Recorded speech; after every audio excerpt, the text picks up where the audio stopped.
बिस्मिल्लाहिर्रहमानिर्रहीम। रब्बिश्रह ली सदरी व यस्सिर ली अमरी वहलुल उक़दतम मिन लिसानी यफ़क़हू क़ौली। बिस्मिल्लाहिर्रहमानिर्रहीम। अस्सलाम वालेकुम dear students. PMC national MDCAT 2021 के सिलसिले में जो हम बायोलॉजी प्रिपरेशन सीरीज़ का एक प्रोग्राम लेकर चल रहे हैं, उसी हवाले से हमने एक मॉक या फुल लेंथ टेस्ट सीरीज़ जिसमें सिर्फ बायोलॉजी पोर्शन को कवर किया जाएगा उसका आगाज़ किया है। तो इस सिलसिले का पहला टेस्ट कंडक्ट हो चुका है, उसका डिस्कशन भी हमने कर लिया था और वो आप लोगों ने उसकी वीडियो को वॉच भी किया। अब इसी सिलसिले का ये दूसरा टेस्ट, इसका भी लिंक मैंने काफ़ी दिन पहले शेयर कर दिया था अपने चैनल के ऊपर। कम्युनिटी टैब के अंदर आपको इसका लिंक मिल जाएगा और अभी जब ये वीडियो अपलोड होगी तो इस वीडियो की डिस्क्रिप्शन में भी आपको इस टेस्ट का लिंक मिल जाएगा। तो बाज़ बच्चों ने इस टेस्ट को अटैम्प्ट कर लिया हुआ है और बाकी जिन बच्चों ने नहीं किया तो वो अपनी तैयारी जैसे जैसे कंप्लीट करते जाते हैं तो वो इन टेस्ट को ज़रूर अटैम्प्ट करके देखें। तो ये सिलसिले का जो सेकंड मॉकअप या फुल लेंथ टेस्ट है, इसका आज हम इंशाल्लाह डिस्कशन करते हैं। तो बाज़ बच्चों ने ऑनलाइन क्लास में मेरे साथ ज्वाइन किया हुआ है, तो उन बच्चों के साथ हम ये डिस्कशन कर रहे हैं। तो बाकी जिन बच्चों ने ये क्लास ज्वाइन नहीं की वो ये यूट्यूब के ऊपर इस लेक्चर को अटेंड करके तो इस डिस्कशन में हिस्सा ले सकते हैं और अपनी कन्फ्यूजन्स को क्लियर कर सकते हैं। तो आइए हम अपने डिस्कशन का आगाज़ करते हैं। जी बच्चों, तो ये क्वेश्चन नंबर 1 आप देखिए। Question number 1, in an attempt to visualize the fluid mosaic model of the cell membrane, we could describe dash as floating in the sea of the dash। तो fluid mosaic model में आपने देखा था कि lipid bilayer के अंदर proteins float कर रही होती है ना, तो लिपिड बाइलेयर ये बेसिकली सी होगा और जबकि उसमें जो फ्लोट कर रही हैं वो प्रोटीन्स हैं। तो ये यहाँ पर राइट आंसर बनना चाहिए लिपिड और फिर प्रोटीन। तो गालिबन यहाँ पर शायद वो करेक्ट आंसर पॉइंट आउट नहीं हुआ हुआ। हाँ, आई थिंक ये इन क्वेश्चंस के अंदर ना वो करेक्ट आंसर पॉइंट आउट नहीं हुआ हुआ, इस वजह से ये किसी का भी करेक्ट नहीं हुआ। तो बहरहाल आप ये याद रखिए, यहाँ पर जो राइट आंसर बनेगा वो क्या है कि we could describe the lipid protein as floating in the sea of the lipid। तो C option should be correct।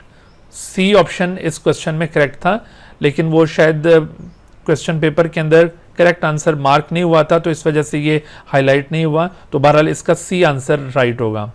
Second question, which of the following is true about the plant cell wall? Provides skeletal support for plants, ये बात तो बिल्कुल true है। और controls what enters, ये बात गलत होगी। रिप्लेसेस प्लाज्मा मेम्ब्रेन, ये भी गलत है। ऑल ऑफ देम भी गलत है। यहाँ पर भी वो करेक्ट आंसर मार्क नहीं था, तो इस वजह से ये हाईलाइट नहीं हुआ। बहरहाल इसका ए आंसर करेक्ट होगा। ठीक है, तो मैं अभी ये क्लास के बाद इसको जब वो की को अपडेट कर दूंगा तो जिन बच्चों ने भी ये अटेम्प्ट किया है उनके मार्क्स में ये चेंजिंग आ जाएगी ऑटोमेटिकली। आप बेटा साथ साथ अगर किसी भी क्वेश्चन के अंदर कोई कंफ्यूजन होती है तो आप साथ साथ डिस्कस भी करें, क्योंकि डिस्कशन की क्लास है ना, तो अगर सिर्फ मैं बोलता रहूंगा तो फायदा कोई नहीं है उसका। Which of the following is the primary advantage of eukaryotic nuclear envelope? तो it provides residence for ribosome. Eukaryotic nuclear envelope की बात हो रही है, न्यूक्लियर एनवेलप। तो it provides residence for ribosome या allowing isolation of DNA from foreign DNA and cellular machinery। yes, ये ज़्यादा suitable आंसर है। enabling faster cell division या enabling larger cell size, ये भी नहीं होगा।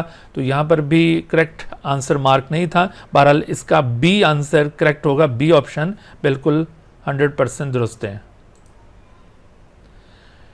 Question number 4, which of the following are found in both plant and animal cells? तो plant और एनिमल सेल दोनों में कौन सी चीज़ें पाई जाती हैं? तो उसमें ribosome, mitochondria and plasma membrane, they are found in both plant and animal cell. जबकि ये क्लोरोप्लास्ट सिर्फ प्लांट सेल में होता है। फिर यहाँ पर जैसे सेल वॉल है ये भी सिर्फ प्लांट सेल में है और स्टार्च ग्रेन्स ये भी प्लांट सेल में है। तो इस वजह से B is the right answer. Good. अच्छा, next, proteins are mostly converted into glycoproteins in. तो तो ग्लाइकोप्रोटीन ये कंजुगेटेड मॉलिक्यूल्स हैं and the site of conjugated molecule synthesis in the cell is the Golgi apparatus। तो B answer यहाँ पर with no doubt ये clear होगा। अच्छा number 6, which one is not a double membrane structure. तो ये कल वाले पेपर में भी क्वेश्चन रिपीट हुआ था।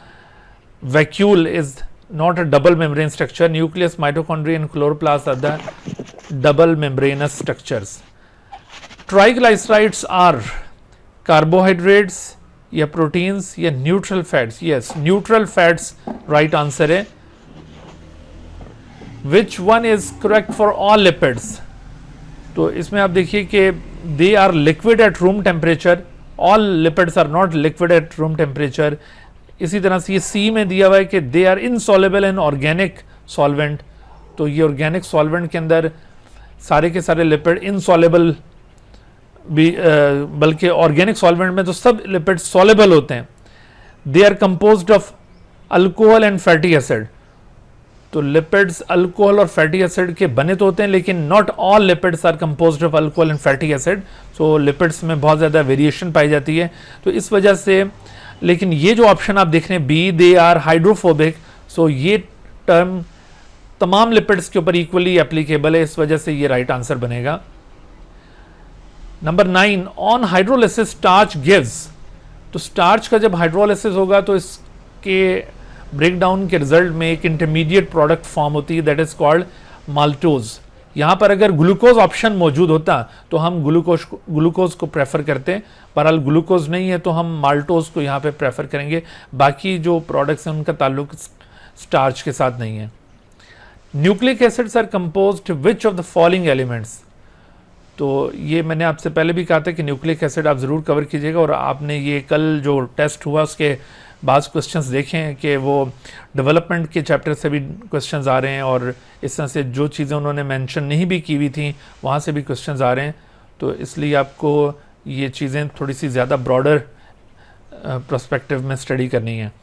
तो बहरहाल nucleic acids are composed of which of the following element. तो उसमें carbon, hydrogen, oxygen, nitrogen and phosphorus, ये पांचों एलिमेंट्स प्रेजेंट होते हैं। कैल्शियम न्यूक्लिक एसिड में नहीं होता, आयरन न्यूक्लिक एसिड में नहीं होता, मैग्नीशियम नहीं होता, इस वजह से ये ऑप्शन हम डिस्कार्ड कर सकते हैं। अच्छा 11, what is approximate length of the DNA encoding sequence of lysozyme, a protein of 129 amino acid। अब देखो इसको हम कैसे कैलकुलेट करेंगे, ये तरीका सीख लें। राइट आंसर 132 नैनोमीटर है। तो इसको कैलकुलेट करने का तरीका ये होगा, देखिए लाइसोजाइम बेसिकली ये 129 अमाइनो एसिड्स पर मुश्तमिल है। 129 अमाइनो एसिड्स, अगर 129 अमाइनो एसिड्स इसके अंदर मौजूद हैं तो इसका मतलब है इस लाइसोजाइम को इनकोड करने वाला मैसेंजर आरएनए जिसके ज़रिए ये इनकोड हुआ होगा, उसके अंदर अमाइनो एसिड की तादाद 3 गुना ज़्यादा होगी, क्योंकि for every amino acid there are 3 nucleotide responsible in the messenger RNA जो कि कोडॉन बनाते हैं। तो इसका मतलब है कि एमआरएनए के अंदर आप अगर नंबर ऑफ न्यूक्लियोटाइड्स काउंट करें तो नंबर ऑफ न्यूक्लियोटाइड 3 से इसको मल्टीप्लाई करें, तो आप देखिए अगर 129 को 3 से मल्टीप्लाई करते हैं तो आंसर क्या आ जाता है आपके पास, 129 मल्टीप्लाई बाय 3, तो आंसर इज 387।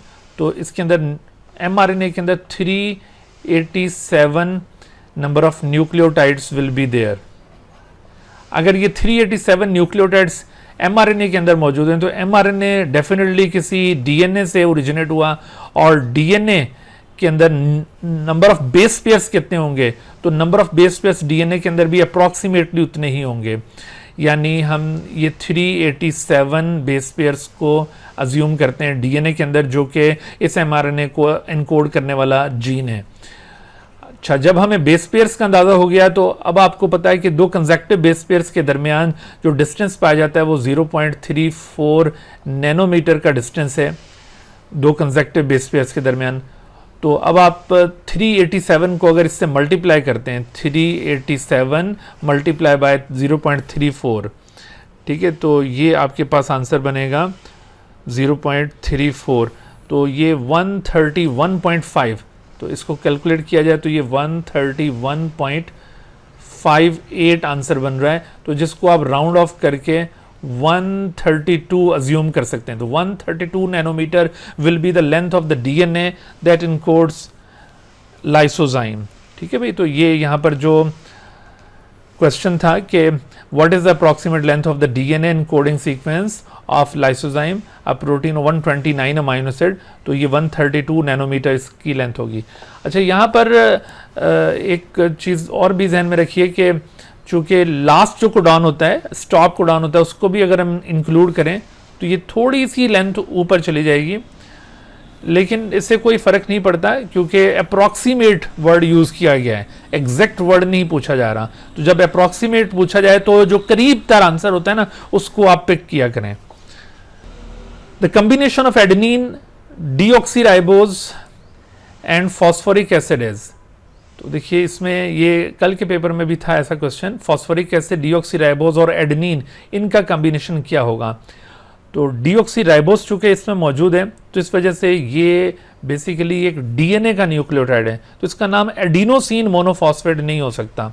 ठीक है, ना ही एडेनिन मोनोफॉस्फेट हो सकता है, ना एडेनिन राइबोज फॉस्फेट हो सकता है। चूंकि डीऑक्सीराइबोज है ना, तो इसका नाम लाजमी तौर पर डीऑक्सी से शुरू होना चाहिए। अगर यहाँ पर होता ना A option deoxy adenosine monophosphate, तो हम इसको पिक कर लेते, ए तब करेक्ट होता। ठीक है, लेकिन फिलहाल ए को हम करेक्ट नहीं मानेंगे, यहाँ पर none of them is correct. ठीक है भाई, क्लियर होगी बात, क्योंकि ये जो एडिनोसिन मोनोफॉस्फेट है इसके अंदर adenine plus ribose plus phosphoric acid होगा, तो ज़्यादा बच्चों ने ये पिक किया है, तो इसका मतलब है कि उनका कॉन्सेप्ट यहाँ पे वीक है, इसको ज़रा केयरफुल रहें, और ये अक्सर यहाँ पे मिस्टेक होती है इस क्वेश्चन में। अच्छा, नंबर 4। जी जी सर, एडेनिन का जो एमसीक्यू से दोबारा रिवाइज कर जी बिल्कुल बेटा, ये देखो यहाँ पर बात हो रही है एडेनिन डीऑक्सीराइबोज और फॉस्फोरिक एसिड। तो आपने मेरा लेक्चर अगर देखा हो, उसमें मैंने न्यूक्लिक एसिड में ये चीज़ें एक्सप्लेन की थी कि अगर एडेनिन प्रेजेंट होगी और साथ उसके ribose sugar, deoxyribose sugar attach होती है, तो फिर ये डीऑक्सी एडिनोसिन बनेगा। लेकिन अगर राइबोज इसके साथ अटैच हो तो फिर ये एडिनोसिन बनेगा। तो एडिनोसिन का मतलब है कि एडेनिन प्लस राइबोज, ये एडेनिन प्लस डीऑक्सीराइबोज नहीं है, इस वजह से ये ए ऑप्शन यहाँ नहीं हो सकता। ठीक है, तो ज़्यादा बच्चों ने ये ऑप्ट किया हुआ है। राइट आंसर इसका बनता था डीऑक्सी एडिनोसिन मोनोफॉस्फेट, जो कि यहाँ पे गिवन नहीं है, तो इस वजह से हम नन ऑफ देम की तरफ जा रहे हैं। अच्छा, नेक्स्ट देखिए जी sir, the right option please. Right option इसका है डीऑक्सी एडिनोसिन मोनोफॉस्फेट, जो यहाँ गिवन नहीं है। Okay, number 13, which of the following represents the essential raw material from which coenzymes are made. तो coenzymes are actually derived from vitamins, तो vitamin इनका raw material होगा। तो ये all compounds other than protein, ये भी गलत है कॉन्सेप्ट। मेटालिक आयंस या फिर ये प्रोटीनेशियस फूड, तो ये कॉन्सेप्ट गलत हैं। असल में विटामिन से ड्राइव होते हैं ये coenzymes. Number 14, which of the following is true about concept of hollow enzyme. तो हॉलो एंजाइम के बारे में देखिए, ये ज़्यादा बच्चों ने ये ऑप्ट किया, इसको चेक कर लेते हैं क्या है कि it always consist of protein as well as non protein part. हाँ, ये देखिए जो हॉलो एंजाइम का कॉन्सेप्ट है ना, ये बड़ा कंफ्यूजिंग होता है, बहुत सारे बच्चे यहाँ पे गलती करते हैं। आपको बुक के अंदर ना पेप्सिन की एक एग्जांपल दी हुई है। पेप्सिन, देखिए पेप्सिन एक ऐसा एंजाइम है जो कंप्लीट प्रोटीन है, पेप्सिन, और पेप्सिन एक कैटालिटिकली एक्टिव एंजाइम है, इस वजह से इसको हम हॉलो एंजाइम भी कहते हैं, हॉलो एंजाइम। असल में हॉलो एंजाइम का कॉन्सेप्ट ये है कि जो कैटालिटिकली एक्टिव एंजाइम होगा, catalytically active enzyme, that enzyme will be called as holo enzyme. आपने ये नहीं याद रखना कि an enzyme which consist of protein as well as protein part, वो हॉलो एंजाइम है। बेशक वो बात दुरुस्त जरूर है हॉलो एंजाइम के लिए, but all holoenzymes are not made up of protein as well as non protein part. जैसे एग्जांपल आपको मैंने पेप्सिन की दी है, pepsin consist of only protein, और ये एंजाइम हॉलो एंजाइम के तौर पर वर्क कर रहा है क्योंकि ये एक्टिव है। इसकी इनएक्टिव स्टेट कौन सी थी जहां से ये ड्राइव हुआ है? The inactive state of the pepsin is pepsinogen, pepsinogen जो कि इनएक्टिव स्टेट है। असल में होता ये है कि पेप्सिनोजेन की पेप्सिनोजन की एक्टिव साइट के ऊपर एक एडिशनल पॉलीपेप्टाइड अटैच्ड होती है. An additional polypeptide is attached on the active site of this pepsinogen. और जब ये एसिडिक पीएच के अंदर एक्सपोज होगा 2 pH के ऊपर, तो ऐसी सूरत में ये जो एडिशनल पॉलीपेप्टाइड है ये रिमूव हो जाएगी यहाँ से, और फिर ये जो रिमेनिंग पार्ट है that consist of only protein, it becomes the pepsin, और ये वर्क करना शुरू कर देगा. ठीक है, तो इस वजह से यहाँ पर जो ये ऑप्शन था, it always consist of protein as well as non protein part, जो ज़्यादातर बच्चों ने पिक किया, ये गलत हो गया. यहाँ पर ट्रू अगर देखा जाए हॉलो एंजाइम के मुतालिक, तो it always consist of only protein part, ये भी ट्रू नहीं है. It always consist of non protein part, ये भी ट्रू नहीं है. तो none of them is true. यानी इसमें ये हो सकता है कि हॉलो एंजाइम में, यहाँ पर अगर होता है ना कि may consist of protein as well as non protein part, तो ये वाली बात फिर हम ट्रू मानते अगर ऑलवेज की जगह मे का वर्ड यूज हो रहा होता. ठीक है, नंबर 15 आप देखिए अब, substrate is attach to the enzyme at active site. ये तो बहुत ही आसान क्वेश्चन था, तो इसमें भी अदर देन एक्टिव साइट पे भी कुछ बचे गए हैं. तो सबस्ट्रेट बेटे कभी भी एंजाइम के साथ अदर देन एक्टिव साइट पर अटैच नहीं होता, ये हमेशा एक्टिव साइट पर अटैच करता है. अच्छा, number 16, analysis of action spectrum indicates that dash and dash wavelengths of light are the most effective for the process of photosynthesis. तो उसमें देखो blue and red wavelengths are most effective. तो ये blue और green को भी बहुत सारे बच्चों ने पिक कर लिया है. तो ग्रीन तो बिल्कुल लीस्ट इफेक्टिव वेवलेंथ होती है, जिसमें फोटोसिंथेसिस बहुत कम पॉसिबल है. अच्छा, उसके बाद अब आप देखें कि number 17, the end product of the preparatory phase of the glycolysis are. Glycolysis की एंड प्रोडक्ट्स क्या होंगी? तो एंड प्रोडक्ट्स ऑफ ग्लाइकोलिसिस के प्रिपरेटरी फेज की end product that are 2 molecules of G3P और PGL. ये भी मैंने ग्लाइकोलिसिस के लेक्चर के अंदर बहुत ही क्लियरली इस क्वेश्चन को डिमॉन्स्ट्रेट किया था कि जब भी आपसे प्रिपरेटरी फेज की एंड प्रोडक्ट पूछी जाए, तो उसमें अक्सर बच्चे यहाँ पर कंफ्यूज हो रहे होते हैं कि शायद 1 molecule of G3P and 1 molecule of dihydroxy acetone. अब आप देखें कि ये सेकेंड पॉपुलर आंसर यही नजर आ रहा है. तो राइट आंसर क्या है यहाँ पर कि 2 मॉलिक्यूल्स ऑफ G3P और PGL, क्योंकि जो नंबर 5 रिएक्शन होता है प्रिपरेटरी फेज का, उसके अंदर जो डाईहाइड्रोक्सी एसीटोन फॉस्फेट है वो दोबारा कन्वर्ट हो जाते हैं इनटू G3P और PGL. तो इस वजह से ये 2 मॉलिक्यूल्स बनेंगे at the end. Next number 18, preparatory phase of the glycolysis is an investment phase because. तो actually it invest 2 ATP molecules. 2 ATP की जो कंजप्शन होती है रिएक्शन नंबर 1 एंड 3 के अंदर, उसकी वजह से इसको हम इन्वेस्टमेंट फेज कहते हैं. और उसके बाद फिर जो नेक्स्ट फेज होगा दैट इज ऑक्सीडेटिव फेज, उसमें एनर्जी लिबरेट होगी. Number 19, which of the following molecule provides energize electrons and hydrogen for the formation of G3P in dark reaction. तो डार्क रिएक्शन में केल्विन साइकिल में G3P फॉर्म करने के लिए कौन सा मॉलिक्यूल है जो एनर्जाइज इलेक्ट्रॉन हाइड्रोजन प्रोवाइड करता है? तो ये कोई इसमें शक नहीं होना चाहिए, NADPH है.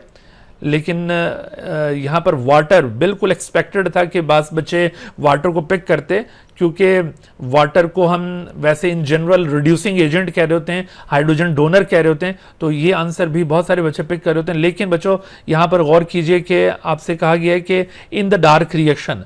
तो अगर टिपिकली डार्क रिएक्शन या केल्विन साइकिल में आपसे हाइड्रोजन डोनर पूछा जाए तो फिर आपने NADPH को ऑप्ट करना है. लेकिन अगर आपसे ओवरऑल फोटोसिंथेसिस में हाइड्रोजन डोनर पूछा जाए तो फिर आपने वाटर को ऑप्ट करना है. ठीक है, तो ये इस तरह फर्क होता है इन दोनों आंसर्स में. Number 20, which of the following is the correct sequence of electron carriers when A light reaction involves non cyclic electron flow. तो जब नॉन साइक्लिक इलेक्ट्रॉन फ्लो होगा तो ऐसी सूरत में करेक्ट सीक्वेंस है, ये फोटो सिस्टम 2 से इलेक्ट्रॉन्स निकलेंगे, प्लास्टोक्विनोन, फिर साइटोक्रोम कॉम्प्लेक्स, फिर plastocyanin and then photosystem 1. तो ये सबसे करेक्ट सीक्वेंस है. बाकी सीक्वेंसेस में आपको ये डिफरेंस नजर आ रहा है. नॉन साइक्लिक में फोटो सिस्टम 1 से इलेक्ट्रॉन प्लास्टोक्विनोन में कभी भी नहीं जाते हैं. ठीक है, और इसी तरह से फोटो सिस्टम 1 से प्लास्टोसाइनिन में डायरेक्टली कभी नहीं जाते हैं. तो ये बाकी ऑप्शंस में देखिए मिस्टेक्स नजर आ रही हैं. तो राइट आंसर इज ए. अच्छा, नेक्स्ट आप देखिए कि 21st, in alcoholic fermentation the conversion of acetaldehyde into ethyl alcohol is the result of. तो एसिटाल्डिहाइड ये आपने अल्कोहलिक फर्मेंटेशन में आखिरी स्टेप देखा था, तो एसिटाल्डिहाइड का इथाइल अल्कोहल में जो कन्वर्जन है वो दरअसल रिडक्शन का रिजल्ट होता है। डी कार्बोक्सिलेशन बेटे उससे पहले होती है, यानी पायरुवेट का एसिटाल्डिहाइड में जो कन्वर्जन है वो दरअसल डी कार्बोक्सिलेशन का नतीजा है। तो यहाँ पर रिडक्शन आंसर बिल्कुल करेक्ट है। Number 22, the human immunodeficiency virus primarily infects T lymphocyte, इसमें कोई शक नहीं होना चाहिए, फैगोसाइट्स या बी लिम्फोसाइट भी ये बाज बच्चे ऑप्ट कर रहे हैं, पता नहीं क्यों। बहरहाल ये टी लिम्फोसाइट, बहुत आसान क्वेश्चन था ये। अच्छा, when a virus takes over the machinery of the cell it forces the cell to manufacture. तो आप देखिए वायरस जब ये मशीनरी को ऑक्यूपाई करेगा तो मोर वायरल पार्टिकल्स की सिंथेसिस के लिए ये मशीनरी को एक्चुअली ऑक्यूपाई कर रहा होता है और more viral particles are begin to produce. बाकी जो ऑप्शंस हैं वो इससे रेलेवेंट नहीं बन रहे। अब वायरियन टर्म आप याद रखें, वायरस तो एक जनरल टर्म है ना, वायरस हम ये इन जनरली यूज कर रहे होते हैं, लेकिन जब वायरस किसी होस्ट बॉडी के अंदर मौजूद होता है तो उस वक्त जरूरी नहीं है कि उसका प्रोटीन कोट भी उसके पास मौजूद हो। जैसे अक्सर वायरसेस अपने जीनोम को सिर्फ इंजेक्ट करते हैं with in the host body, तो जब वो जीनोम को अंदर इंजेक्ट करेंगे तो उस सूरत में उसको वायरस तो कहा जाएगा बट उसको वायरियन नहीं कहा जाएगा। But virion term is used for the virus when the virus is present in extra cellular phase, यानी when it is present outside the host. और जब भी ये आउटसाइड द होस्ट प्रेजेंट होता है तो उस वक्त ये कंप्लीट वायरल पार्टिकल की फॉर्म में मौजूद होता है। तो ये आपने याद रखना है। अच्छा, अब यहां पर जो ऑप्शंस दिए हुए थे कि वायरियन इज अ वायरस या वायरल प्रोटीन या वायरल लाइसोसोम या वायरल जीन, तो असल में ये कंप्लीट वायरस को कहा जाता है। तो वायरस टर्म यहां पर मोस्ट अप्रोप्रिएट है। Which of the following is false? तो the outer coat of all viruses are alike. तो तमाम वायरसेस का आउटर कोड बहुत वेरिएबल होता है, उसके ऊपर डिफरेंट काइंड के स्पाइक्स होते हैं, therefore viruses become host specific. इस वजह से ये वाली बात फॉल्स होगी। लेकिन ये आखिरी ऑप्शन को भी कई लोगों ने ऑप्ट किया है। देखिए ये क्या कहता है कि a virus may not kill a host cell but may become inactive for some time. तो ये वाली बात तो दुरुस्त है, ये फॉल्स नहीं है। सम टाइम ये होस्ट सेल को किल नहीं करता और कुछ देर के लिए इनएक्टिव हो जाते हैं, तो ये बात दुरुस्त है, दिस इज नॉट फॉल्स। हाँ जी, 26th, the gram positive bacteria can be stained with a dye called. तो ग्राम पॉजिटिव बैक्टीरिया को स्टेन करने के लिए जो डाई है वो क्रिस्टल वायलेट आयोडीन कॉम्प्लेक्स है, CVI कॉम्प्लेक्स। तो बाज बच्चे इसको CV1 कॉम्प्लेक्स कह रहे होते हैं, this is not CV1, keep in mind this is crystal violet iodine complex. तो ये प्राइमरी डाई होती है और सेकेंडरी डाई जो इस टेक्निक में हम यूज करते हैं ग्राम नेगेटिव को स्टेन करने के लिए वो है सेफ्रानिन। तो यहां पर पूछा गया था ग्राम पॉजिटिव के लिए, तो ये CVI कॉम्प्लेक्स होगा। अच्छा, 27 जी बेटा, Can you repeat what's the stain for gram negative? ये सेफ्रानिन बेटे, ये डी ऑप्शन में लिखा हुआ है ना, safranin, this is the stain for gram negative. 27, a long chain of spherical bacteria is called। तो long chain of spherical bacteria ये स्ट्रेप्टोकोकस कहलाएंगे। स्टेफाइलोकोकस बंच होता है, this is not a chain. Sarcina ये एक क्यूबिकल अरेंजमेंट है, और स्ट्रेप्टोबैसिलस ये तो वैसे ही ये स्फेरिकल बैक्टीरिया नहीं होते, रॉड शेप बैक्टीरिया हैं, तो इस वजह से A is correct answer. 28, physical agents for controlling microorganisms except membrane filters have। तो देखो ये जो बैक्टीरिया को कंट्रोल करने के डिफरेंट मेजर्स डिस्कस किए मैं चैप्टर नंबर 6 के अंदर, तो उसमें अगर आप देखिए तो बाकी जितने भी फिजिकल एजेंट्स हैं एक्सेप्ट मेम्ब्रेन फिल्टर्स, वो सभी बैक्टीरिया को किल करते हैं, और जो भी कोई बैक्टीरिया को किल करता है उसे माइक्रोबिसाइडल एजेंट कहा जाता है, और इस इफेक्ट को माइक्रोबिसाइडल इफेक्ट कहा जाएगा। मेम्ब्रेन फिल्टर्स ये जस्ट ग्रोथ को इनहिबिट करेंगे, क्योंकि ये किसी भी सॉल्यूशन में से बैक्टीरिया को सेपरेट कर देते हैं, तो जब वो बैक्टीरिया सेपरेट हो जाएंगे तो ऐसी सूरत में जाहिर है कि वो अपनी एक्टिविटी परफॉर्म नहीं कर सकेंगे, उनकी ग्रोथ इनहिबिट हो जाएगी। तो membrane filters are actually microbistatic in nature, एक ऐसा एजेंट जो ग्रोथ को जस्ट इनहिबिट करे, किल ना करे, तो उसे कहा जाएगा माइक्रोबिस्टैटिक। और जो ग्रोथ को इनहिबिट करने के साथ साथ उसके किल कर दे बैक्टीरिया को, तो वो माइक्रोबिसाइडल होगा। तो अदर देन मेम्ब्रेन फिल्टर्स बाकी जितने भी मेजर्स हैं वो सब माइक्रोबिसाइडल इन नेचर हैं। विच of the following antibiotic affect the visual nerve दस कॉजिंग ब्लाइंडनेस? ये पंजाब वाली बुक से ये क्वेश्चन लिया गया। उसमें देखिए चैप्टर 6 के अंदर जहाँ पर यही कंट्रोल ऑफ बैक्टीरिया का टॉपिक है, तो उसके अंदर कुछ एंटीबायोटिक्स का मिस यूज़ भी बताया हुआ है। तो उसमें कुछ एंटीबायोटिक्स की एग्जाम्पल डिस्कस की हुई हैं। तो उसमें देखिए एक एंटीबायोटिक है, उसका नाम है स्ट्रेप्टोमाइसिन। तो स्ट्रेप्टोमाइसिन क्या करती है कि ये दरअसल ऑडिटरी नर्व को डैमेज करती है। ऑडिटरी नर्व वो नर्व है जो कि हमारी ईयर की कम्युनिकेशन के लिए रिस्पॉन्सिबल है। ईयर से जो भी इंफॉर्मेशन है वो ब्रेन को ऑडिटरी नर्व के जरिए ट्रांसमिट होती है और उसकी वजह से डेफनेस कॉज होती है, ऑडिटरी नर्व डैमेज होगी। विजुअल नर्व को डैमेज करने वाली कोई एंटीबायोटिक वहां पर मेंशन नहीं है। तो अक्सर हम ये सवाल जब पूछते होते हैं तो बच्चे यहाँ पर मिस्टेक कर जाते हैं। अक्सर लोगों का तो आंसर यहाँ पर स्ट्रेप्टोमाइसिन होता है, लेकिन बहरहाल यहाँ पर इन्होंने ये टेट्रासाइक्लिन को काफ़ी बच्चों ने ऑप्ट किया है। टेट्रासाइक्लिन का मिस यूज़ ये है कि उसकी वजह से टीथ की डिसकलरेशन कॉज होती है। ठीक है, तो यहाँ पर राइट आंसर कोई भी नहीं है, यानी कोई ऐसी एंटीबायोटिक नहीं है इनमें से जो विजुअल नर्व को डैमेज करती हुई हो। तो इस वजह से नन ऑफ देम की तरफ हम जाएंगे। अच्छा, उसके बाद 30th क्वेश्चन आप देखिए कि जी बेटा। सर वैसे कौन सी एंटीबायोटिक्स जो है वो ब्लाइंडनेस कॉज करती है? कोई नहीं ऐसी, ये तो वैसे ही कॉन्सेप्ट चेक करने के लिए कि बच्चों को याद भी है कि नहीं, क्योंकि वो नर्व देखकर फौरन एक्साइटेड हो जाते हैं। जिन बच्चों ने ये टॉपिक इवन पढ़ा भी होता है तो वो फौरन से ये स्ट्रेप्टोमाइसिन वाला ऑप्शन ज़्यादा पिक करते हैं। यहाँ अगरचे ये टेट्रासाइक्लिन को ज़्यादा पिक किया हुआ है, आई डोंट नो, लेकिन इससे पहले जब भी ऐसा टेस्ट मैंने लिया है तो स्ट्रेप्टोमाइसिन वाला ऑप्शन ज़्यादा ऑप्ट हुआ है। तो ऐसी कोई एंटीबायोटिक नहीं है। ठीक है, तो इस वजह से none of the above. 31 the animals which are radially symmetrical in the adult condition but their larvae are bilaterally symmetrical are included in the phylum। तो ये phylum Echinodermata के members हैं। starfish का जो phylum है ये adult stage में तो radially symmetrical होते हैं, but एम्ब्रियोनिक लाइफ में लार्वल स्टेज पर ये बायलेटरली सिमेट्रिकल हैं। इसी वजह से Echinodermata को बायलेटेरिया में प्लेस किया जाता है, इनको रेडिएटा में नहीं रखा जाता, अगरचे इनकी बॉडी एडल्ट स्टेज में रेडियली सिमेट्रिकल होती है। 32 which of the following phylum belongs to the group Parazoa? तो पैराजोआ से अगर ताल्लुक रखने वाला फाइलम देखा जाए तो एक ही फाइलम है पॉरीफेरा, बाकी पूरी एनिमल किंगडम यूमेटाजोआ से बिलोंग करती है।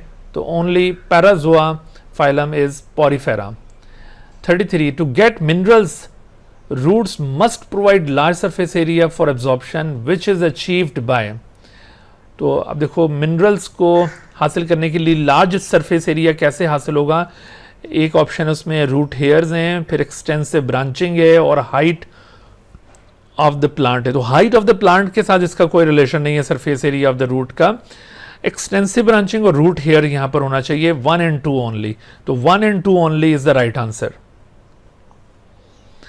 34 the ions moving in the apoplast while its transport from root hairs to xylem can only reach up to।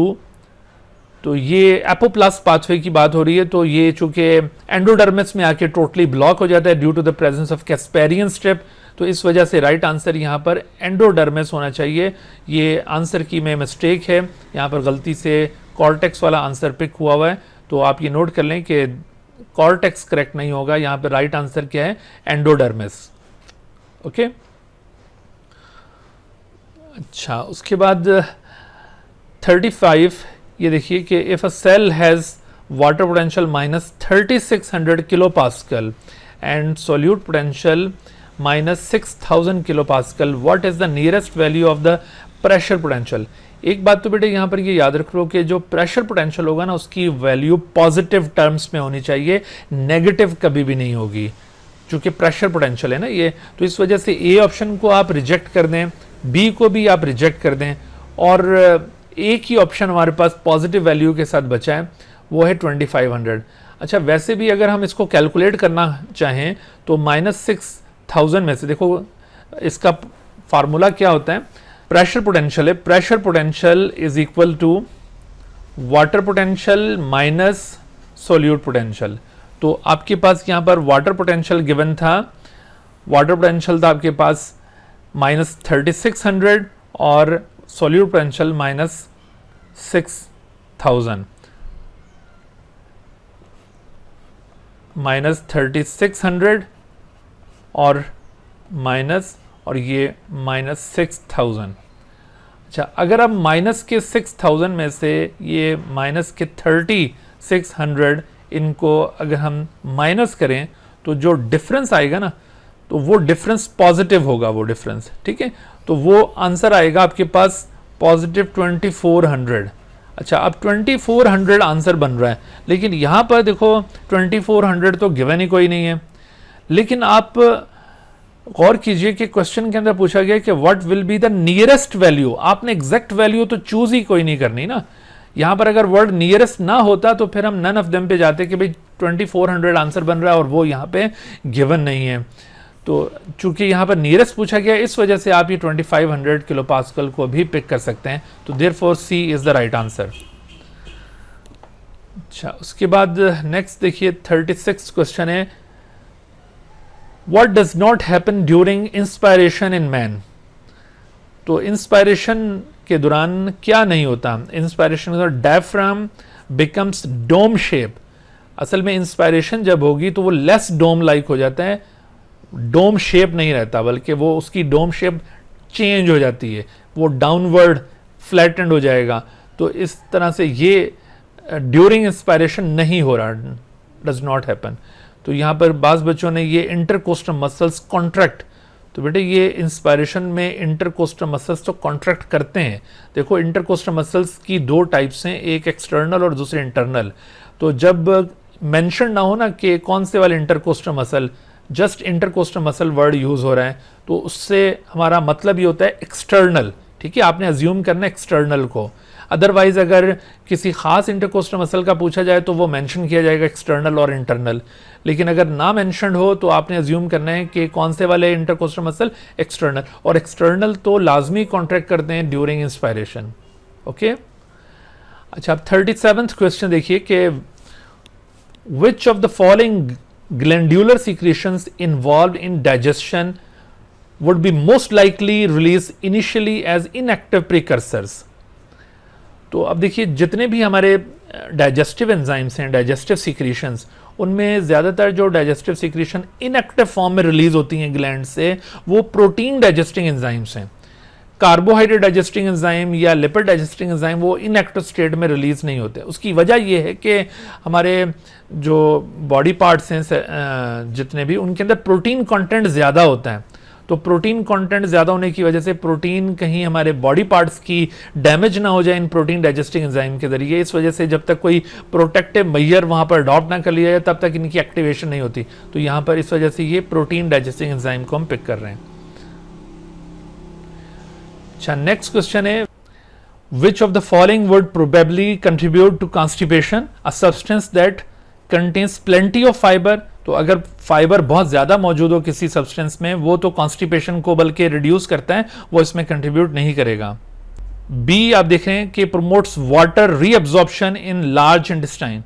अच्छा, promotes water reabsorption in the large intestine. देखो अगर कोई भी ऐसा सब्सटेंस जो आपने अपनी डाइट में लिया और उस सब्सटेंस ने कि ये जो वाटर की रीअब्जॉर्प्शन है, रीअब्जॉर्प्शन से मतलब है कि वाटर जो अपटेक हो रहा है उसमें लार्ज इंटेस्टाइन के अंदर, अगर वो वाटर की रीअब्जॉर्प्शन को प्रमोट कर रहा है, यानी इसको हम कहेंगे एक्सेसिव एब्जॉर्प्शन वो करवा रहा है, तो ऐसी सूरत में फीकल मटेरियल हार्ड हो जाएगा और उसकी डेफिकेशन डिफिकल्ट हो जाएगी, दैट इज कॉल्ड कॉन्स्टिपेशन। तो इस वजह से ये होगा। सी में आप देखिए कि speed up the movement of the material in the large intestine. तो ये पेरिस्टाल्टिक एक्टिविटी को बढ़ाने वाला वो तो लूज मोशन कॉज करता है सब्सटेंस, वो कॉन्स्टिपेशन कॉज नहीं करता। या decrease water reabsorption in the large intestine, तो वाटर रीअब्जॉर्प्शन यानी वाटर का अपटेक जो डिक्रीज करे वो दरअसल लूज मोशन कॉज करेगा, वो भी ये कॉन्स्टिपेशन कॉज नहीं कर रहा। या पेरिस्टालसिस को जो स्टिमुलेट कर रहा है तो ये भी लूज मोशन कॉज करता है, कॉन्स्टिपेशन कॉज नहीं करता। So B is therefore correct answer. 39. Bacteria are beneficial to animal nutrition including that of human. Which of the following is among their greatest benefit to us? तो उसमें देखिए bacteria जो human गट के अंदर present है उनका जो मेजर रोल है हमारे गट के अंदर वो है production of vitamin B12 and vitamin K। तो ये सबसे ज्यादा बेनिफिशियल एस्पेक्ट होगा। Generation of gases needed for elimination, तो गैसेस तो ये जनरेट करते हैं लेकिन ये कोई ऐसा बेनिफिट तो नहीं है, ठीक है। और इसी तरह से आप देखिए कि जो सी ऑप्शन था कि absorption of organic material, organic material हमारा ये कुछ एब्जॉर्ब करते हैं, हमारी डाइजेस्टेड प्रोडक्ट बैक्टीरिया भी लेते हैं, लेकिन उससे जाहिर है कि हमें तो कोई फ़ायदा नहीं हो रहा, इसका तो हमें नुकसान हो सकता है, लेकिन खैर इतना नुकसान भी नहीं होता क्योंकि हमने जितना कुछ खाया हुआ होता है तो उसमें से कुछ ये बैक्टीरिया ले लेते हैं तो कोई फ़र्क नहीं पड़ता। और recovery of water from faecal matter, तो recovery of water from faecal matter ये भी कोई एडवांटेज नहीं है इसका। Number 40, which of the following organs is incorrectly paired with its function, तो कौन से ऑर्गन्स हैं जो इनकरेक्टली पेयर्ड हैं? उसमें देखिए स्टमक और प्रोटीन डाइजेशन, ये तो बिल्कुल करेक्टली पेयर्ड है, स्टमक के अंदर प्रोटीन डाइजेशन होता है। Oral cavity and starch digestion ये बिल्कुल पेयर्ड है, starch digestion occurs in the oral cavity. अच्छा, लार्ज इंटेस्टाइन और फिर बाइल प्रोडक्शन ये बिल्कुल इनकरेक्टली पेयर्ड है, तो सिर्फ ये सी ऐसा था जो इनकरेक्टली पेयर्ड था, बाकी स्मॉल इंटेस्टाइन न्यूट्रिएंट एब्जॉर्प्शन ये भी बिल्कुल पेयर्ड है, और पैंक्रियाज एंड एंजाइम प्रोडक्शन ये भी बिल्कुल लिंक्ड एक दूसरे के साथ। 41 देखिए, which part of the air passage way possesses cartilage plates in its wall, तो कार्टिलेज प्लेट्स कहां पर प्रेजेंट होती हैं? ब्रोंक्यूल्स के अंदर कोई कार्टिलेज स्ट्रक्चर नहीं होता। डिस्टल रीजन ऑफ ब्रोंकाई, बिल्कुल देखिए जो ट्रैकिया होता है ना, ट्रैकिया उसके अंदर कार्टिलेज रिंग्स होते हैं, ट्रैकिया के बाद जो प्राइमरी ब्रोंकाई ओरिजिनेट होंगी उनके अंदर भी कार्टिलेज रिंग्स होते हैं, बट सेकेंडरी ब्रोंकाई में the cartilage rings are replaced by cartilage plates. लेकिन उसके बाद फिर आहिस्ता सा आगे अब ये कार्टिलेज प्लेट्स ही रहेंगी और ब्रोंक्यूल्स में जाने के बाद प्लेट्स भी गायब हो जाती हैं। तो इसका मतलब है कि जो शुरू का रीजन था ब्रोंकाई का उसके अंदर तो रिंग्स थे, लेकिन जो अगला हिस्सा था जिसको हम डिस्टल रीजन कह सकते हैं, distal region of the bronchi, ये कार्टिलेज प्लेट्स कंटेन करता है। 42, in human the aorta bifurcates in the lower abdomen into two iliac arteries। अयोल्टा बिल्कुल लोअर एब्डोमिनल रीजन में दो इलियक आर्टरीज में डिवाइड होता है, और ये दोनों इलियक आर्टरीज हमारी लेग्स के अंदर दाखिल हो जाती हैं, और फिर लेग्स के अंदर इनकी फर्दर डिवीजन बनती है into femoral and sciatic arteries, ठीक है। तो इलियक आर्टरी यहां पर आएगा answer. Heart beat sound is due to, तो हार्ट बीट साउंड जो है ये कैसे डेवलप होता है? This is develop due to, जी बेटा सर ये पहले क्वेश्चन में फीमोरल और शियाटिक में क्या फर्क होता है? बेटे ये जो फिमोरल और शियाटिक आर्टरीज हैं ये इलियक आर्टरीज की दो ब्रांचेज हैं। इनमें जो फिमोरल आर्टरी है वो सिर्फ थाई रीजन को सप्लाई कर रही होती है, और शियाटिक आर्टरी निकलने के बाद वो नीचे लोअर लेग तक चली जाती है, निचले हिस्से में लेग में सप्लाई करती है ब्लड को, ठीक है। ये दोनों इलियक की ब्रांचेज हैं। Okay sir. अच्छा, उसके बाद देखिए ये heart beat sound, this is due to action of valves in the heart. Contraction of ventricle से कोई साउंड जनरेट नहीं होगा, कॉन्ट्रैक्शन ऑफ एट्रिया से कोई साउंड जनरेट नहीं होता, और ना ही कॉन्ट्रैक्शन ऑफ मसल। एक्चुअली जब ये एट्रियो वेंट्रिकुलर वेल्व्स या फिर जो सेमिलुनर वेल्व्स प्रेजेंट होते हैं हार्ट के अंदर, उनके फ्लैप्स या उनके कस्प आपस में जब टकराते हैं, उनकी कोलिजन होती है, तो उससे ये साउंड जनरेट होता है। 44, cardiac muscles can be distinguish from other muscles because they, तो उसमें आप देखिए कि हैव इंटरकलेटेड डिस्क, ये फीचर इनको बाकी मसल से डिफरेंशिएट कर रहा है, कार्डियक मसल से। अदरवाइज कंटेन ओनली एक्टिन, ये बात तो दुरुस्त नहीं है, एक्टिन तो बाकी मसल्स में भी है। आर वॉलंटरी इन एक्शन, ये तो होते इनवॉलंटरी हैं। और लैक रेगुलर अरेंजमेंट्स ऑफ सार्कोमेयर्स, तो ये सार्कोमेयर्स की रेगुलर अरेंजमेंट लैक करते हैं, ये बात भी गलत होगी। इनमें अरेंजमेंट सार्कोमेयर्स की प्रॉपरली प्रेजेंट होती है किसी एक मसल फाइबर के अंदर, लेकिन उसके बाद डिफरेंट मसल फाइबर्स में अगरचे ये जो लाइट एंड डार्क बैंड्स का पैटर्न है वो इरेगुलर होगा। और वैसे भी देखा जाए ना तो ये lack regular arrangement of sarcomere, ये आपको स्मूथ मसल में भी ये चीज़ मिलेगी। तो इस वजह से ये भी ऐसा कोई डिस्टिंग्विशिंग फैक्टर नहीं है, करेक्टर नहीं है कि आप इनकी बुनियाद पर बाकी सबसे इनको डिफ्रेंशिएट कर लें। तो इंटरकलेटेड डिस्क वाला ऑप्शन एक ऐसा है जिसकी बेसिस पर हम ये कह सकते हैं कि they are different from all other muscles. 46 देखिए, when the muscle is too required to contract, calcium ions bind with which molecule and cause them to move slightly. So calcium ions की binding side troponin के ऊपर होती है और उसकी वजह से जो नीचे दो मजीद ट्रोपोनिन्स हैं वो फिर कॉन्ट्रैक्ट करते हैं और फिर एक्टिन और मायोसिन, तो यहां पर बी इस वजह से करेक्ट होगा। Which statement correctly describes the smooth muscles? तो स्मूथ मसल्स को डिस्क्राइब करने के लिए आप वर्डिंग यूज करते हैं अनस्ट्राइएटेड या अनस्ट्रिप्ड होते हैं, ये इनवॉलंटरी होते हैं, with spindle shape cells. Spindle shape cells ये सिर्फ आपको इनमें मिलेंगे स्मूथ मसल्स में, कार्डियक या स्केलेटल में स्पिंडल शेप सेल्स नहीं होते हैं। 48 thin myofilaments consist of actin, tropomyosin and troponins. Thin की कंपोजिशन आपको याद होगी, जबकि जो थिक फिलामेंट्स हैं they contain only myosin. 49 which of the following is common to all neurons? हर एक न्यूरॉन में cell body which contains a single nucleus, ये कंपल्सरी इवेंट है, कंपल्सरी स्ट्रक्चर है जो लाजमी प्रेजेंट होगा न्यूरॉन में।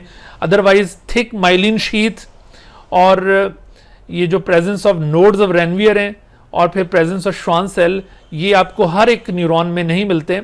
जैसे बहुत सारे न्यूरॉन्स वो अनमाइलिनेटेड होते हैं उनके दोनों फाइबर्स, तो इस वजह से यहां पर ए आएगा। अच्छा, 4 events in the transmission of nerve impulse across synapse are. ओहो, यहां पर ये चीजें कुछ मिस हो गई बेटा, ये अच्छा ये क्वेश्चन के अंदर डेफिनेटली गिवन होंगे। यहां पर हमें ये क्वेश्चन देखना पड़ेगा, 50th क्वेश्चन था, उसमें 4 इवेंट्स थे, तो उनका सीक्वेंस यहां पे पूछा गया था। चले मैं आपको ये 50th क्वेश्चन दिखा देता हूं कि ये 50th क्वेश्चन क्या है।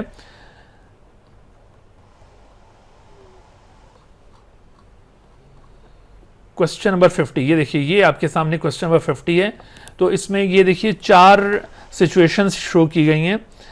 Depolarisation of the pre synaptic membrane, फिर प्रोपिगेशन ऑफ एक्शन पोटेंशियल, इसको मैं यहां पर अलग से एक्सप्लेन कर देता हूं। जी बेटा देखो, ऐसा होता है कि जब ये क्रॉस द सिनेप्स इंपल्स की ट्रांसमिशन होती है, तो ये सिनेप्स रीजन आप नजर आ रहा है आपको, उसमें एक न्यूरॉन जो सिनेप्स से पहले जहां से इंपल्स आ रही है, यहां से इंपल्स आ रही है, इसको हम कहेंगे प्री साइनेप्टिक न्यूरॉन, और ये है पोस्ट साइनेप्टिक। और जबकि प्री साइनेप्टिक न्यूरॉन के ऊपर जब एक्शन पोटेंशियल पहुंच जाता है तो उसके नतीजे में यहां से कैल्शियम आइंस अंदर अपटेक होते हैं। Calcium ions are uptaken into the pre synaptic neuron end, और उसके नतीजे में यहां पर ये साइनेप्टिक वेसिकल्स फ्यूज करेंगे और न्यूरोट्रांसमीटर्स को ये रिलीज कर देंगे। तो आपको ये सीक्वेंस याद रखना चाहिए कि action potential is reach at the end of the pre synaptic neuron fibre, then calcium ions are uptaken into the presynaptic neuron fiber, then synaptic vesicles are ruptured and neurotransmitters are released into the synaptic cleft, और उसके बाद ये post synaptic neuron के ऊपर जो receptors मौजूद होते हैं ये इन न्यूरोट्रांसमीटर्स को कैच करते हैं, और जैसे इनके साथ इनकी बाइंडिंग होगी तो an action potential is developed in the post synaptic neuron, और जैसे ही एक्शन पोटेंशियल यहाँ से आगे कैरी होता है तो जो न्यूरोट्रांसमीटर यहाँ पर रिसेप्टर्स के ऊपर अटैच थे ये फौरन डिसइंटीग्रेट हो जाएंगे सिनेप्टिक क्लेफ्ट के अंदर, तो यूं ये इंपल्स की ट्रांसमिशन कंप्लीट होती है क्रॉस द सिनेप्स। तो अब आप देखिए कि जो क्वेश्चन आपसे पूछा गया था उसमें सीक्वेंस ऑफ इवेंट क्या बनेगा, तो सीक्वेंस ऑफ इवेंट इस क्वेश्चन नंबर 50 के अंदर ये है क्वेश्चन नंबर 50। उसमें देखिए depolarization of pre synaptic membrane, pre synaptic membrane के अंदर डीपोलराइजेशन, ये सबसे पहला इवेंट होना चाहिए। उसके बाद propagation of post synaptic action potential, ये सेकंड नहीं होना चाहिए। हाइड्रोलिसिस ऑफ न्यूरोट्रांसमीटर सब्सटेंस, ये भी सेकंड नहीं होना चाहिए। रप्चरिंग ऑफ सिनेप्टिक वेसिकल, जैसे अभी मैंने बताया था ना कि एक्शन पोटेंशियल जब यहां पहुंच जाता है तो एक्शन पोटेंशियल के पहुंचने के बाद यहां पर सिनेप्टिक वेसिकल्स रप्चर होते हैं कैल्शियम आयन के अपटेक होने की वजह से। तो ये इस वजह से हम 1 के बाद फिर 4 पे आएंगे, 4 के बाद फिर ये propagation of post synaptic action potential and finally ये हाइड्रोलिसिस ऑफ न्यूरोट्रांसमीटर। तो इसका मतलब है कि 1 4 2 3 बनना चाहिए। तो 1 4 2 3 is given in the B, therefore B is correct. ठीक है, तो ये जो बी आंसर यहां पे करेक्ट हुआ था जी, क्वेश्चन नंबर 50 में बी इस वजह से करेक्ट हुआ था। 51 आप देख रहे हैं कि the groups of ribosomes present in the cell body of the neuron which are associated with rough endoplasmic reticulum are called.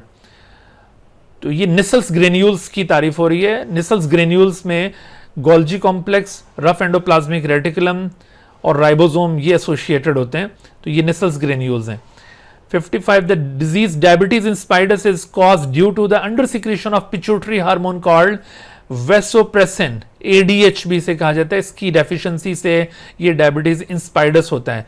तो कई बच्चों ने ये इंसुलिन पिक कर ली है, इंसुलिन की डेफिशिएंसी से जो डायबिटीज होगा वो डायबिटीज मिलाइटस है, वो डायबिटीज मिलाइटस है।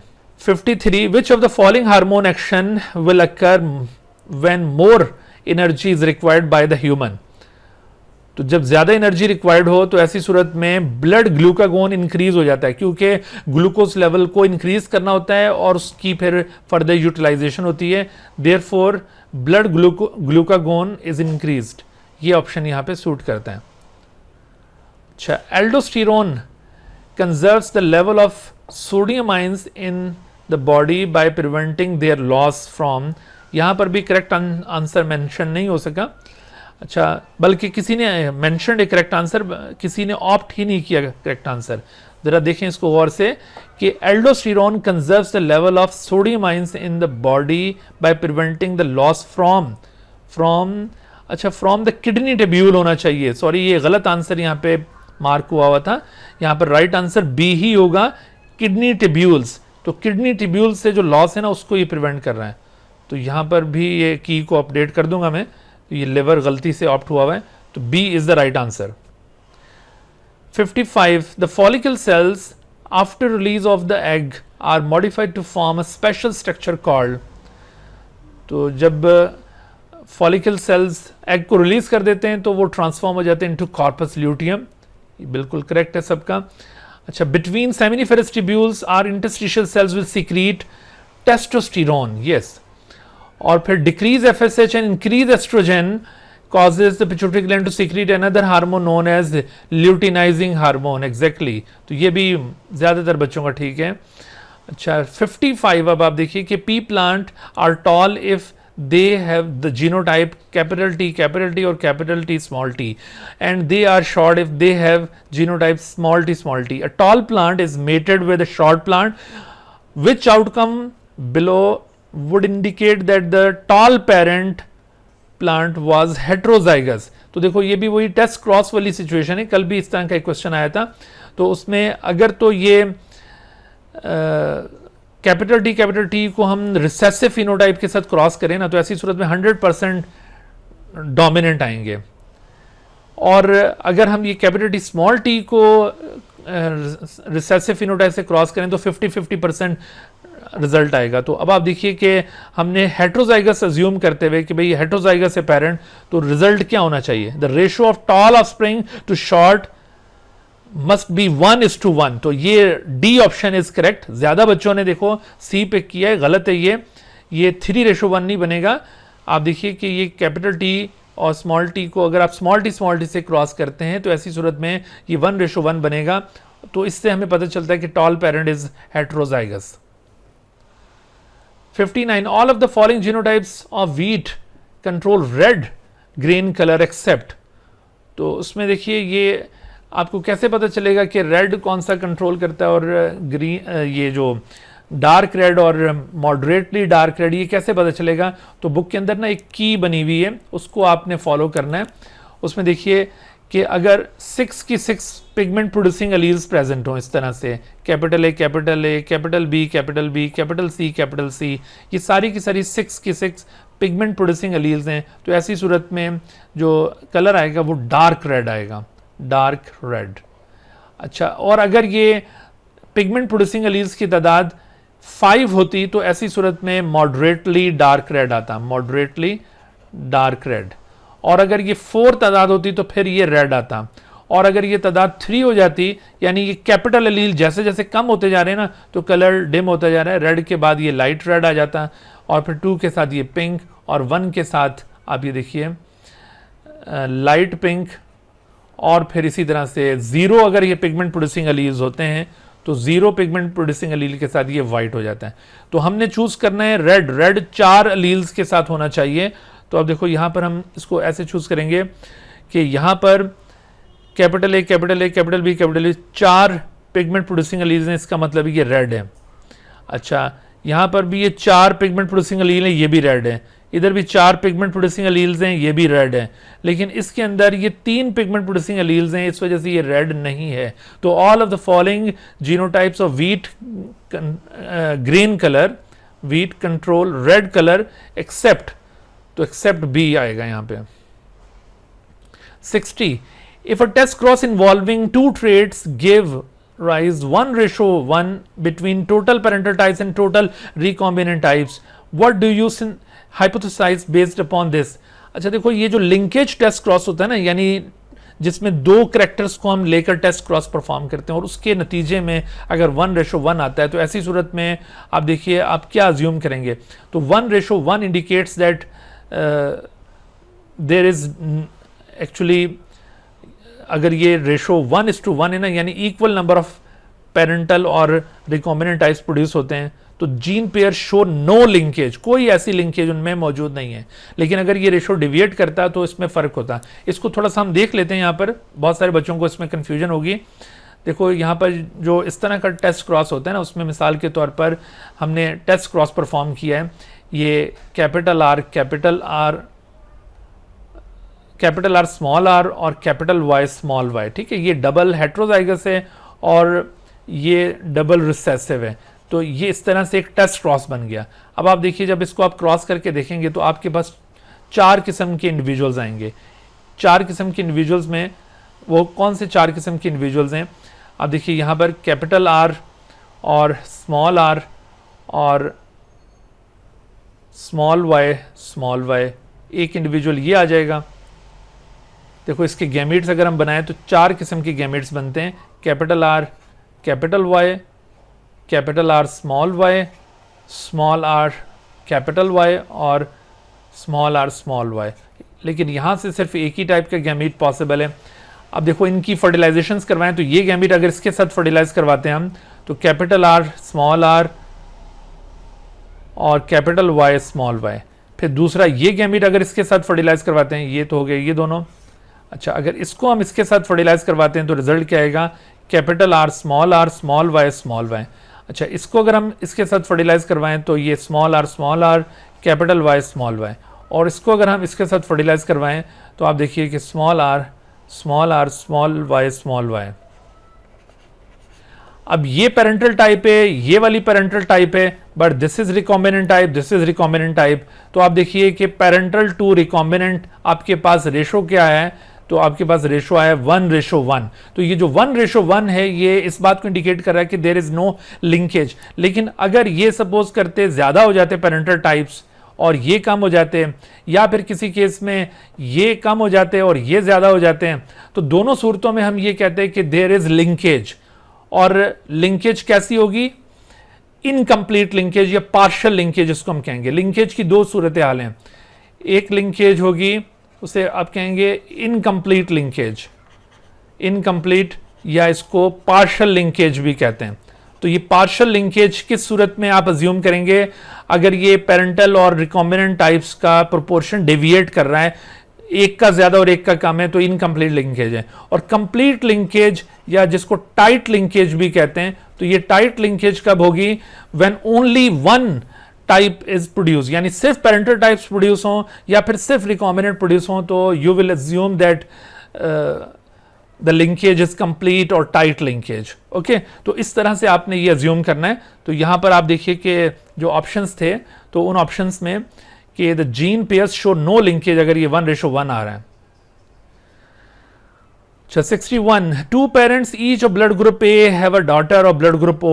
What is the probability that their next child will be a boy who has blood group O? अब देखो इसको भी जरा सॉल्व करना पड़ेगा।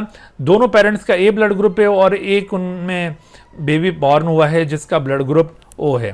तो अगर A पेरेंट है और दूसरा पेरेंट भी A है और O पैदा हुआ है, तो O आने का चांस कितना होगा? 1/4, क्योंकि O तभी आ सकता है अगर ये इस तरह से दोनों हेट्रोजाइगस हों। तो ऐसी सूरत में आप देखिए कि इस तरह के इंडिविजुअल आने का चांस 1/4 होगा। अगर ये O आने का चांस 1/4 है, तो अब उसने पूछा है कि नेक्स्ट प्रेगनेंसी में O ब्लड ग्रुप भी आए और साथ बॉय के अंदर आए। तो अब देखो बॉय होने की जो प्रोबेबिलिटी है ना, वो कितनी है? आपको याद होगा सेक्स डिटर्मिनेशन में बॉय की जो प्रोबेबिलिटी है वो है 1/2, 50%, और O होने की प्रोबेबिलिटी हमने वर्कआउट की है 1/4। तो प्रोडक्ट रूल हम यहां पे अप्लाई करेंगे, 1/2 इंटू 1/4, आंसर आ जाएगा आपके पास 1/8। तो 1/8 इज द करेक्ट आंसर। अब यहां पर ऑप्शंस देखिए, तो 1/8 को अगर हम डेसिमल में कन्वर्ट करें, तो 1/8 को डेसिमल में कन्वर्ट करें तो आपके पास ये बन जाएगा 0.125, ये 1/8 है एक्चुअली। ठीक है, तो इस तरह से ये आंसर आया। आपने यहां पर देखो ये दोनों ट्रेड्स को मल्टीप्लाई करना है, O ब्लड ग्रुप की प्रोबेबिलिटी को मल्टीप्लाई करना है with the probability of the boy. 62 आप देखिए कि in the F2 generation of a dihybrid cross the phenotypes occurred in the ratio 3:1। What does this result indicate? अगर किसी F2 generation of dihybrid cross में 3:1 आ जाता है, तो इसका मतलब है कि देयर इज लिंकेज। ठीक है, इसका मतलब ये होगा कि लिंकेज है, कि the gene loci were linked. क्योंकि अगर ये लिंकेज ना होती, इंडिपेंडेंट असॉर्टमेंट यहां पर होती, तो 9:3:1 रेशो आता। तो यहां पर ये आना चाहिए। देखो यहां पर भी बहुत सारे बच्चों का कॉन्सेप्ट वीक है कि the alleles were segregating independently. भाई अगर इंडिपेंडेंटली सेग्रीगेट करते तो 9:3:1 रेशो आता। ठीक है, तो ये केयरफुल रहें, यहां पर मिस्टेक हो सकती है। Number 63, how many unique gametes could be produced through independent assortment by an individual with a genotype this। अब देखो इसका असूल क्या है, ये जीनोटाइप इन्होंने दिया हुआ है, इसमें हमने गौर करना है। जब भी इस तरह का केस आए ना कि हमने वर्कआउट करना हो कितने डिफरेंट गैमेट पॉसिबल हैं, तो आपने देखना है how many heterozygous pairs are there. तो आप देखो पहला पेयर हेट्रोजाइगस है, दूसरा हेट्रोजाइगस है, तीसरा होमोजाइगस है, चौथा हेट्रोजाइगस है, पांचवा होमोजाइगस है। इसका मतलब है कि 5 पेयर्स में से कितने हेट्रोजाइगस पेयर्स हुए? 3 आर हेट्रोजाइगस पेयर। जब आपको हेट्रोजाइगस पेयर्स का पता चल जाए तो आप ये फार्मूला अप्लाई कीजिए। ये फार्मूला है 2 पावर n, और जबकि यहां पर n किसको रिप्रेजेंट करता है? नंबर ऑफ हेट्रोजाइगस पेयर्स को, नंबर ऑफ हेट्रोजाइगस पेयर्स। तो अब देखो ये 2 के ऊपर अगर हम पावर लगाते हैं, चूंकि 3 हेट्रोजाइगस पेयर्स थे तो 3, तो 2 इंटू 2 इंटू 2, आंसर क्या आ जाएगा? 2 इंटू 2 4, 4 इंटू 2 8। तो 8 इज द राइट आंसर। तो आपने इस तरह से देखा कि ये जो आंसर यहाँ पे 8 पिक हुआ है, ये इस तरह से आंसर वर्कआउट किया जाएगा। 64, a women is a carrier for colour blindness, red green colour blindness, a sex linked trait, her husband is normal, यानी कलर ब्लाइंड नहीं है, for his trait this what are the chances that their newborn daughter will be red green color blind? अच्छा एक बात याद रखो कि ये जो रेड ग्रीन कलर ब्लाइंडनेस होती है ना फीमेल के अंदर, ये उसी सूरत मुमकिन होती है if the father of the female is colour blind. अगर फादर फीमेल का कलर ब्लाइंड नहीं है तो माँ बेशक जैसी मर्जी हो, आप याद रखिए कि जो डॉटर आएगी वो कलर ब्लाइंड हरगिज नहीं होगी। वो कैरियर हो सकती है, कुछ भी हो सकती है, बट कलर ब्लाइंड नहीं होगी। तो इस वजह से 0% चांस है यहाँ पर।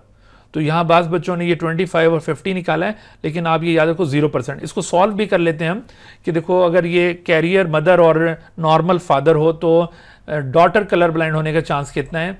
तो इसके लिए देखो ये सॉल्व करेंगे हम। मदर ये कैरियर बताई गई है, तो कैरियर मदर का सिंबल होगा ये इस तरह से, और जबकि फादर इसको नॉर्मल शो किया गया है, तो फादर के लिए हम जीनोटाइप लेंगे एक्स कैपिटल सी और वाई। अब देखिए यहाँ से जो गैमेट्स प्रोड्यूस होंगे एक्स कैपिटल सी और एक्स स्मॉल सी, और यहाँ से 2 टाइप के गैमेट्स पॉसिबल हैं, एक्स कैपिटल सी और ये वाई। अब देखो ये गैमेट इसके साथ फर्टिलाइज करता है तो डॉटर नॉर्मल आएगी, ये इसके साथ फर्टिलाइज करता है तो डॉटर नॉर्मल आएगी, यानी कैरियर होगी बट नॉर्मल। ठीक है, तो इसका मतलब ये हुआ कि डॉटर के कलर ब्लाइंड होने का चांस 0% है। इस तरह से आप इसको जस्टिफाई कर सकते हैं। 65 which of the following concept is not related to the Darwinism. जी, तो ओवर प्रोडक्शन ये डार्विनिज्म का कॉन्सेप्ट है, competition and struggle for existence भी उसका कॉन्सेप्ट है, एडाप्टेशंस थ्रू म्यूटेशंस। देखो डार्विन के ज़माने में अभी म्यूटेशन का कॉन्सेप्ट नहीं था, उस वक्त उसको जीन्स और जीनोटाइप्स वगैरह का भी इल्म नहीं था, तो इस वजह से ये जो एडाप्टेशंस थ्रू म्यूटेशन ये डार्विन को बिल्कुल हरगिज़ इल्म नहीं था। उसने तो ये कहा था कि किसी अननोन फोर्स की वजह से कोई एडाप्टेशंस एक्यूमुलेट होती रहती हैं जिसकी वजह से न्यू स्पीशीज अराइज होती हैं, तो इस वजह से राइट आंसर यहाँ पे सी बनेगा। 66 विच, जी बेटा। सर ये पहले क्वेश्चन में अगर बॉय होता तो क्या होता सर? कौन से इसमें? अच्छा, बॉय के बारे में पूछा गया होता, तो देखो बॉय के आने का चांस कैसे बन रहा है, अगर ये गैमेट इसके साथ फर्टिलाइज करता है तो ये बॉय पैदा होगा, एक्स कैपिटल सी वाई, ये नॉर्मल है, और अगर ये, तो ऐसी सूरत में देखो ये बॉय आने का चांस बन गया, ये बॉय कलर ब्लाइंड हो गया। तो अब आपने ना इसको वर्कआउट करना है सिर्फ ये इसमें से, यानी ऐसी सूरत में आपने ये नहीं करना कि ये जो 4 इंडिविजुअल्स हैं 4 में से एक, यानी 1/4, ये गलत हो जाएगा। ठीक है, आपने ये इस तरह की जो सेक्स लिंक्ड इनहेरिटेंस होती है ना, उसमें अगर आपसे बॉय की प्रोबेबिलिटी पूछी जाए तो सिर्फ बॉयज़ में से कैलकुलेट करें, अगर गर्ल्स की प्रोबेबिलिटी पूछी जाए तो सिर्फ गर्ल्स में से कैलकुलेट करें। तो यहाँ पर चूंकि आप बॉय का क्वेश्चन पूछ रहे हैं तो हम सिर्फ बॉय में से इसको कैलकुलेट करेंगे और आंसर क्या हो जाएगा 1/2, यानी 2 बॉयज़ में से एक के अंदर ये चांस है। ठीक है, अच्छा आगे चलिए, नंबर 66। तो 66 आप देख रहे हैं कि which of the following concept of Lamarckism can be accepted now a day. तो लेमार्किज्म का कौन सा कॉन्सेप्ट है जो आजकल हम एक्सेप्ट कर सकते हैं, तो वो है development of acquired characters due to use and disuse of organ. देखो जब आप ऑर्गन को यूज या डिसयूज करोगे ना तो उसकी वजह से ऑर्गन्स में चेंजेस आएंगी और कुछ करैक्टर्स एक्वायर हो जाएंगे, ये वाली बात बिल्कुल दुरुस्त है। ठीक है, लेकिन ये जो बच्चों ने ऑप्ट किया कि inheritance of acquired character develop due to, तो बेटे इनहेरिटेंस तो ऐसे करैक्टर्स की पॉसिबल ही नहीं है, ये बात तो रिजेक्ट हो गई थी। लेमार्क का यही तो मेजर ड्रॉबैक था, तो इस वजह से ये हम आजकल एक्सेप्ट नहीं कर सकते। ठीक है, लेमार्क का जो कॉन्सेप्ट आजकल एक्सेप्टेबल है वो सिर्फ यही है कि यूज या डिसयूज ऑफ ऑर्गन की वजह से ऑर्गन्स में चेंजेस आती हैं और एक्वायर्ड करैक्टर्स डेवलप होते हैं। ओके, अच्छा 67 which definition of evolution would have been most foreign to Charles Darwin during his time. ठीक है, मोस्ट फॉरेन का मतलब है कि which is not related to the Charles Darwin, यानी चार्ल्स डार्विन के कॉन्सेप्ट से जिसका ताल्लुक है ही नहीं, तो वो कौन सी स्टेटमेंट हो सकती है? मोस्ट फॉरेन से यहाँ पे ये मुराद है। तो उसमें देखिए कि change in gene frequency and gene pool. मैंने अभी आपसे अर्ज किया था कि डार्विन को ये बिल्कुल पता ही नहीं था कि जीन्स या जीनोटाइप्स क्या होते हैं। इसका ये मतलब नहीं उसने एफएससी नहीं की हुई थी, उसने पढ़ा बहुत था, लेकिन एक्चुअली अभी वो जेनेटिक्स वर्कआउट ही कोई नहीं हुई थी, अभी ये टर्म्स डेवलप ही कोई नहीं हुई थी, इस वजह से उसको डार्विन को इन चीज़ों का इल्म ही नहीं था। तो ये मोस्ट फॉरेन स्टेटमेंट होगी। ठीक है, बाकी जितनी भी चीज़ें हैं ना वो डार्विन से रिलेटेड हैं। डिसेंट विद मॉडिफिकेशन ये डार्विन का कॉन्सेप्ट है। The gradual change of populations, heritable trait over generations, ये भी इसका कॉन्सेप्ट है। फिर populations becoming better adopted to their environment, ये भी डार्विन के थ्योरी का कॉन्सेप्ट है। और appearance of new varieties and new species with passage of time, ये भी डार्विन का आइडिया है। तो इसलिए सिर्फ ये है जो फॉरेन स्टेटमेंट हो सकती है उसके लिए। और आखिरी क्वेश्चन आप देखिए कि in a population of 1000 individuals having capital B and small b alleles for a particular trait, if the frequency of the capital B is 0.8, what will be the number of the individuals having small b genotype in the population? देखो बेटे, इसको calculate करने का तरीका ये है कि आप देखिए कि आपके पास जो कैपिटल B है ना, उसकी फ्रीक्वेंसी दी हुई है, कैपिटल B की फ्रीक्वेंसी 0.8। तो हम स्मॉल b की सबसे पहले तो फ्रीक्वेंसी निकालेंगे। स्मॉल b जो होता है ना, स्मॉल b का मतलब है q, ठीक है, स्मॉल b का मतलब है q। हार्डी वीनबर्ग इक्वेशन में इसके लिए वेरिएबल यूज किया गया q, और इसका फार्मूला होता है q is equal to 1 minus p। तो जब आपके पास p गिवन है 0.8 और 1 में से अगर हम ये 0.8 को माइनस करें तो हमारे पास आंसर क्या आ जाएगा, 0.2। तो इसका मतलब है कि b जो कि रिसेसिव एलील है यानी q, इसकी फ्रीक्वेंसी होगी 0.2। अच्छा, अब हमने कैलकुलेट करना था, यहाँ पे पूछा गया था कि आप बताइए कि ये बी को कैलकुलेट करना है, स्मॉल बी रिसेसिव जीनोटाइप को कैलकुलेट करना है। इसके लिए फार्मूला है क्यू स्क्वेयर। तो क्यू स्क्वेयर अगर आप अप्लाई करते हैं, इसका मतलब है 0.2 का आप स्क्वेयर लें, तो 0.2 का स्क्वेयर क्या होगा, 0.2 का स्क्वेयर होगा 0.04। तो 0.04 को अगर हम परसेंटेज में कन्वर्ट करें तो कितने परसेंट बनते हैं, तो इसको परसेंटेज में कन्वर्ट किया जाए तो ये बनता है 4%। तो 4%, यानी इसका मतलब ये हुआ कि टोटल पॉपुलेशन आपको दी गई थी यहाँ पर 1000 इंडिविजुअल्स की पॉपुलेशन थी, तो उसमें से 4% आपने निकालना है। तो 4% कैसे निकालते हैं, 4% निकालने का तरीका ये होगा कि आप इसको डिवाइड कर दें 100 से और मल्टीप्लाई करें 4 के साथ। तो जब हमने इसको डिवाइड किया इस तरह से 100 के साथ, तो ये हमारे पास आंसर क्या आ गया, 40। तो 40 should be the right answer, ठीक है बेटा। तो 40 यहां पर राइट आंसर है, ये देखिए 40। इस तरह से इसको कैलकुलेट किया जाएगा, ठीक है बच्चों। तो ये आपको चीजें सारी क्लियर हो गई। फिर इंशाल्लाह नेक्स्ट जो भी टेस्ट होगा मैं वो कम्युनिकेट करूंगा यूट्यूब के ऊपर, तो उसके भी फिर इसी तरह डिस्कशंस होंगे। Okay, Allah Hafiz. Dear viewers, thank you for watching this video. If you have not subscribed this channel, kindly subscribe it and also press the bell icon below so that you could be notified about any new video lecture from Biology Guardian. And also do not hesitate to ask any question regarding this lecture. My contacts are shown on the screen. Thank you once again.